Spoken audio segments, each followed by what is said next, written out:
আসসালামু আলাইকুম বন্ধুরা, আমার ভিডিওতে আপনাদের স্বাগতম।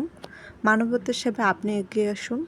ভিডিওতে দেখছেন একটি ভাই একটি বক্স নিয়ে দাঁড়িয়ে আছে, যেখানে লেখা ছিল চিকিৎসার জন্য সাহায্যের প্রয়োজন। যেখানে লেখা ছিল বোদা পাত্রা সরকারি কলেজের দ্বাদশ মানবিক বিভাগের একজন ছাত্রী জিম নামে। উনি দীর্ঘদিন থেকে হার্ট ও ফুসফুসজনিত রোগে ঢাকা চিকিৎসাধীন অবস্থায় ভর্তি রয়েছেন।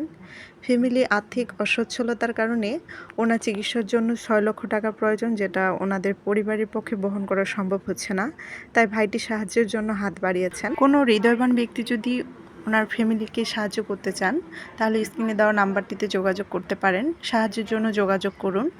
বিকাশ নগদ উভয় আছে 01749289909। আমি আবারও বলছি 01749289909। আপনার সামান্য কিছু সহযোগিতায় হয়তো বোনটি তার প্রাণটি ফিরে পেতে পারে। ভিডিওটি বেশি বেশি করে শেয়ার করে দিবেন, অন্যকে দেখার সুযোগ করে দিন। ধন্যবাদ।